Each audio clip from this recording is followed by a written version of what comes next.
Hi friends, ನಮಸ್ಕಾರ. ಮತ್ತೊಮ್ಮೆ ತಮಗೆಲ್ಲ ಪೂಯಾಸ್ ಕಿಚನ್ಗೆ ಸ್ವಾಗತ. ಬೇಸಿಗೆ ಅಂದರೆ ಸಾಮಾನ್ಯವಾಗಿ ಕರ್ಬೂಜ ಹಣ್ಣನ್ನ ಮನೆಗೆ ತರ್ತಾ ಇರ್ತೀವಿ, ಹಾಗೆ ಹಣ್ಣು ತಿಂತೀವಿ, ಜ್ಯೂಸ್ ಮಾಡ್ತೀವಿ. ಆದರೆ ಇವತ್ತು ವಿಶೇಷವಾಗಿ ಈ ಕರ್ಬೂಜ ಹಣ್ಣನ್ನ ಬಳಸಿ ಒಂದು ಐಸ್ ಕ್ರೀಮ್ ಮಾಡೋದು ಹೇಗೆ ಅಂತ ನೋಡೋಣ. ಇದಕ್ಕೆ ನಾನು ಒಂದು ಕರ್ಬೂಜ ಹಣ್ಣನ್ನ ತೊಗೊಂಡಿದ್ದೀನಿ. ಕರ್ಬೂಜ ಹಣ್ಣನ್ನ ಈ ರೀತಿ ಕಟ್ ಮಾಡಿಕೊಂಡು ಒಳಗಡೆ ಇರೋವಂಥ ಬೀಜಗಳನ್ನ ತಕ್ಕೊಳ್ತಾ ಇದ್ದೀನಿ. ಹೀಗೆ ಒಂದು ಸ್ಪೂನ್ನ ಸಹಾಯದಿಂದ ಈ ಬೀಜಗಳನ್ನೆಲ್ಲ ತಕ್ಕೊಳ್ತಾ ಇದ್ದೀನಿ. ಈ ಬೀಜಗಳು ಅಷ್ಟೇ ತುಂಬಾ ಆರೋಗ್ಯಕರ. ಇದನ್ನು ಬೇಕಾದರೆ ಬಿಸಿಲಲ್ಲಿ ಒಣಗಿಸಿ ಸಿಪ್ಪೆ ತೆಗೆದು ಇಟ್ಕೊಂಡ್ರೆ ಮಾಡುವಂಥ ಫ್ರೂಟ್ ಸಲಾಡ್ಗೆ ಹಾಗೆ ಎಲ್ಲ ಅಡುಗೆಗಳಿಗೆ ಬಳಸ್ಬೋದು. ಹಾಗೆ ಉಪ್ಪು ಖಾರ ಹಾಕ್ಕೊಂಡು ತಿನ್ನೋದಕ್ಕೂ ಕೂಡ ತುಂಬಾ ಚೆನ್ನಾಗಿರುತ್ತೆ, ಹಾಗೆ ತುಂಬ ಆರೋಗ್ಯಕರ ಕೂಡ ಹೌದು. ನೋಡಿ, ಈ ರೀತಿ ಬೀಜಗಳನ್ನೆಲ್ಲ ತಕ್ಕೊಂಡು ನಂತರ ಈ ಹಣ್ಣನ್ನು ಇದೇ ಸ್ಪೂನಿಂದ ಸ್ಕೂಪ್ ಮಾಡ್ಕೊತಾ ಇದ್ದೀನಿ. ಹೀಗೆ ಸ್ಕೂಪ್ ಮಾಡಿಕೊಂಡು ಒಂದು ಬೌಲ್ಗೆ ತೆಗೆದಿಟ್ಕೊತಾ ಇದ್ದೀನಿ. ಈ ಹಣ್ಣು ಚೆನ್ನಾಗಿ ಹಣ್ಣಾಗಿದೆ, ಹಾಗೆ ಸಾಫ್ಟಾಗಿದೆ ಕೂಡ. ಹಾಗಾಗಿ ಈ ರೀತಿ ಚೆನ್ನಾಗಿ ಹಣ್ಣಾಗಿರೋವಂಥ ಹಣ್ಣಲ್ಲಿ ಮಾಡಿದ್ರೆ ಐಸ್ ಕ್ರೀಮ್ ತುಂಬಾ ಚೆನ್ನಾಗಿರುತ್ತೆ, ಹಾಗೆ ತುಂಬಾ ವಿಶೇಷ ಕೂಡ. ಸಾಮಾನ್ಯವಾಗಿ ಎಲ್ಲ ಹಣ್ಣಿನ ಐಸ್ ಕ್ರೀಮ್ಗಳು ಸಿಗುತ್ತೆ, ಆದರೆ ಕರ್ಬೂಜ ಹಣ್ಣಿನ ಐಸ್ ಕ್ರೀಮ್ ಸಿಗೋದಿಲ್ಲ. ಹಾಗಾಗಿ ಈ ರೀತಿ ಮನೆಯಲ್ಲಿ ಮಾಡ್ಕೊಂಡ್ರಂತೂ ತುಂಬಾ ವಿಶೇಷ.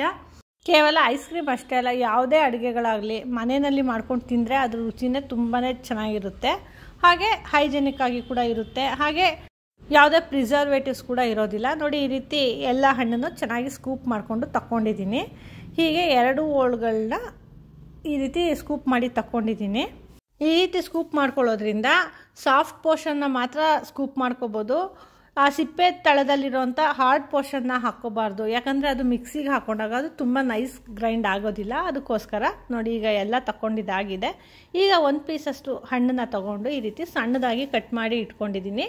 ಇದು ಐಸ್ ಕ್ರೀಮ್ ಪ್ರಿಪೇರ್ ಮಾಡಾದ ನಂತರ ಸ್ವಲ್ಪ ಗಾರ್ನಿಷ್ ಮಾಡೋದಕ್ಕೋಸ್ಕರ ಈ ರೀತಿ ಕಟ್ ಮಾಡಿ ಇಟ್ಕೊಂಡಿದ್ದೀನಿ. ಈಗ ನಾವು ಸ್ಕೂಪ್ ಮಾಡ್ಕೊಂಡಿದ್ದೀವಲ್ಲ, ಆ ಹಣ್ಣನ್ನು ತೆಗೆದು ಈಗ ಮಿಕ್ಸಿ ಜಾರ್ಗೆ ಹಾಕ್ಕೊತಾ ಇದ್ದೀನಿ.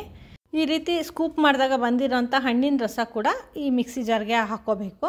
ಈಗ ಎಲ್ಲ ಹಣ್ಣು ಹಾಕ್ಕೊಂಡು ನಂತರ ಇದಕ್ಕೆ ಅರ್ಧ ಕಪ್ಪಷ್ಟು ಸಕ್ಕರೆ ಹಾಕ್ಕೊಂಡಿದ್ದೀನಿ. ಹಾಗೆ ಇಲ್ಲಿ ನಾನು ಮಿಲ್ಕಿ ಮಿಸ್ದು ಕ್ರೀಮ್ ತೊಗೊಂಡಿದ್ದೀನಿ. ಇಲ್ಲಿ ಯಾವುದೇ ಕ್ರೀಮ್ ಕೂಡ ತೊಗೋಬೋದು. ಈ ಮಿಲ್ಕಿ ಮಿಸ್ ಕ್ರೀಮ್ನ ಅರ್ಧ ಕಪ್ಪಷ್ಟು ಅಳತೆ ಮಾಡಿ ಹಾಕ್ಕೊತಾ ಇದ್ದೀನಿ. ಇದು ಸ್ವಲ್ಪ ಜಾಸ್ತಿ ಹಾಕ್ಕೊಂಡ್ರೂ ಕೂಡ ಚೆನ್ನಾಗೇ ಇರುತ್ತೆ.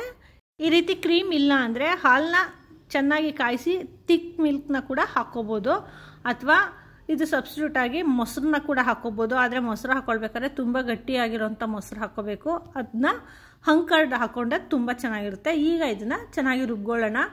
ಈ ರುಬ್ಕೊಳ್ಳೋವಾಗ ಸ್ವಲ್ಪ ಜಾಸ್ತಿ ಸಮಯ ಈ ರೀತಿ ಗ್ರೈಂಡ್ ಮಾಡ್ಕೋಬೇಕು, ಅಥವಾ ಬ್ಲೆಂಡರ್ ಇದ್ದರೆ ಬ್ಲೆಂಡರಲ್ಲಿ ಕೂಡ ಬ್ಲೆಂಡ್ ಮಾಡ್ಕೋಬೋದು, ಅಥವಾ ಈ ಮಿಕ್ಸಿನಲ್ಲಿ ನಾವು ರನ್ ಮಾಡ್ಕೊತಾ ಇದ್ದೀವಿ ಅಂದರೆ ಸುಮಾರು ಒಂದು 5ರಿಂದ 6 ನಿಮಿಷಗಳ ಕಾಲ ಮಿಕ್ಸಿ ರನ್ ಮಾಡ್ಕೋಬೇಕು. ಅಂದರೆ ಕಂಟಿನ್ಯೂಸ್ ಆಗಿ ರನ್ ಮಾಡಬಾರ್ದು, ಯಾಕಂದರೆ ಅದು ಬಿಸಿ ಬಂದಂಗೆ ಆಗುತ್ತೆ. ಹಾಗಾಗಿ ಸ್ವಲ್ಪ ಸ್ಟಾಪ್ ಮಾಡಿ ಮತ್ತೆ ಗ್ರೈಂಡ್ ಮಾಡಿ, ಮತ್ತೆ ಸ್ಟಾಪ್ ಮಾಡಿ ಮತ್ತೆ ಗ್ರೈಂಡ್ ಮಾಡಿ ಒಂದು 5-6 ನಿಮಿಷಗಳ ಕಾಲ ಚೆನ್ನಾಗಿ ಗ್ರೈಂಡ್ ಮಾಡ್ಕೋಬೇಕು. ನಾವು ಎಷ್ಟು ಚೆನ್ನಾಗಿ ಗ್ರೈಂಡ್ ಮಾಡ್ಕೋತೀವೋ ಅಷ್ಟು ಟೆಕ್ಸ್ಚರ್ ಐಸ್ ಕ್ರೀಮ್ದು ತುಂಬ ಚೆನ್ನಾಗಿ ಬರುತ್ತೆ. ಈಗ ನೋಡಿ, ಇದು ಗ್ರೈಂಡ್ ಮಾಡ್ಕೊಂಡಿದ್ದಾಗಿದೆ. ಈಗ ಇದಕ್ಕೆ ನಾನು ಕಟ್ ಮಾಡ್ಕೊಂಡಿರೋಂಥ ಮಸ್ಕ್ ಮೆಲನ್ನ ಹಾಕ್ಕೊತಾ ಇದ್ದೀನಿ.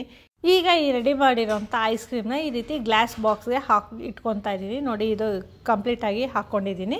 ಹಾಗೆ ಲಿಡ್ ಕೂಡ ಕ್ಲೋಸ್ ಮಾಡಿ ಇಟ್ಕೊತಾ ಇದ್ದೀನಿ. ಹಾಗೆ ಈ ಉಳಿದಂಥ ಐಸ್ ಕ್ರೀಮ್ನ ಕೂಡ ಇನ್ನೊಂದು ಬಾಕ್ಸ್ಗೆ ಇದೇ ರೀತಿ ಫಿಲ್ ಮಾಡ್ಕೊತಾ ಇದ್ದೀನಿ. ಈ ರೀತಿ ಫುಲ್ ಫಿಲ್ ಆಗೋ ರೀತಿ ಹಾಕಿ ಲಿಡ್ ಕ್ಲೋಸ್ ಮಾಡಿ ಇಡಬೇಕು.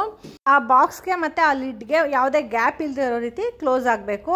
ಅಥವಾ ಅದು ಕಂಪ್ಲೀಟಾಗಿ ಗ್ಯಾಪ್ ಕ್ಲೋಸ್ ಆಗಿಲ್ಲ ಅನ್ನೋದಾದರೆ ಈ ಮಾಡಿರೋಂಥ ಐಸ್ ಕ್ರೀಮ್ ಮೇಲ್ಗಡೆ ಒಂದು ಲೇಯರಷ್ಟು ಪ್ಲಾಸ್ಟಿಕ್ ಶೀಟ್ ಅಥವಾ ಒಂದು ಕವರ್ ಏನಾದ್ರು ಕವರ್ ಮಾಡಿ ನಂತರ ಲಿಡ್ ಕ್ಲೋಸ್ ಮಾಡಬೇಕು. ಇಲ್ಲ ಇದರಲ್ಲಿ ಮಾಯಿಶ್ಚರ್ ಕ್ರಿಯೇಟ್ ಆಗೋಗುತ್ತೆ. ಅದಕ್ಕೋಸ್ಕರ ಈಗ ನೋಡಿ, ಇದನ್ನು ಸುಮಾರು ನಾನು ಒಂದು 10 ಗಂಟೆ ಟೈಮು ಫ್ರೀಝರ್ನಲ್ಲಿ ಇಟ್ಕೊಂಡಿದ್ದೆ.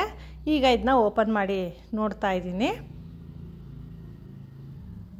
ನೋಡಿದ್ರೆ ಎಷ್ಟು ಕಲರ್ಫುಲ್ ಆಗಿದೆ, ಹಾಗೆ ಎಷ್ಟು ಟೆಕ್ಸ್ಚರ್ ಕೂಡ ಅಷ್ಟೇ ಚೆನ್ನಾಗಿ ಬಂದಿದೆ. ಈಗ ಇದನ್ನ ಸ್ಕೂಪ್ ಮಾಡಿ ನೋಡೋಣ.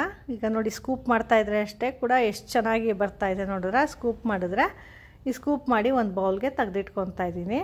ನೋಡಿ, ಆ ಟೆಕ್ಸ್ಚರ್ ಕೂಡ ಅಷ್ಟೇ ಎಷ್ಟು ಚೆನ್ನಾಗಿದೆ ನೋಡಿದ್ರೆ. ಟೇಸ್ಟ್ ಕೂಡ ಅಷ್ಟೇ ತುಂಬಾ ಚೆನ್ನಾಗಿರುತ್ತೆ.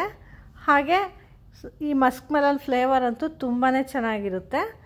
ಹೀಗೆ ಮಾಡಿರೋಂಥ ಐಸ್ ಕ್ರೀಮ್ನೆಲ್ಲ ಈ ರೀತಿ ಸ್ಕೂಪ್ ಮಾಡಿ ಬೌಲ್ಗೆ ತೆಗೆದಿಟ್ಕೊತಾ ಇದ್ದೀನಿ. ಹೀಗೆ ತೆಗೆದಿಟ್ಟು ಮೇಲೆ ಚೆರಿಯಿಂದ ಅಥವಾ ಫ್ರೆಶ್ ಆಗಿರೋಂಥ ಮಸ್ಕ್ ಮೆಲನಿಂದ ಅಥವಾ ಯಾವುದೇ ಡ್ರೈ ಫ್ರೂಟ್ಸಿಂದಾಗಲಿ ಅಥವಾ ಚಾಕ್ಲೇಟಿಂದಾಗಲಿ ಡೆಕೋರೇಟ್ ಮಾಡಿ ಕೊಟ್ಟರಂತೂ ತುಂಬಾ ಚೆನ್ನಾಗಿರುತ್ತೆ. ರುಚಿಕರವಾದಂಥ ಮಸ್ಕ್ ಮೆಲನ್ ಐಸ್ ಕ್ರೀಮ್ ತಿನ್ನೋದಕ್ಕೆ ರೆಡಿ ಆಗಿದೆ. ಈ ರೆಸಿಪಿ ನಿಮಗೆ ಇಷ್ಟ ಆಯ್ತಾ? ಹಾಗಿದ್ರೆ ನೀವು ಟ್ರೈ ಮಾಡಿ, ಹೇಗೆ ಬಂತು ಅಂತ ನಮಗೆ ಫೀಡ್ಬ್ಯಾಕ್ ಕೊಡಿ. ಹಾಗೆ ಇಂಥ ಇನ್ನೂ ಹೆಚ್ಚು ವೀಡಿಯೋಸ್ಗಳಿಗಾಗಿ ನಮ್ಮ ಪೂಯಾಸ್ ಕಿಚನ್ನ ಲೈಕ್ ಮಾಡಿ, ಶೇರ್ ಮಾಡಿ, ಹಾಗೆ ಸಬ್ಸ್ಕ್ರೈಬ್ ಮಾಡಿ. ಧನ್ಯವಾದ.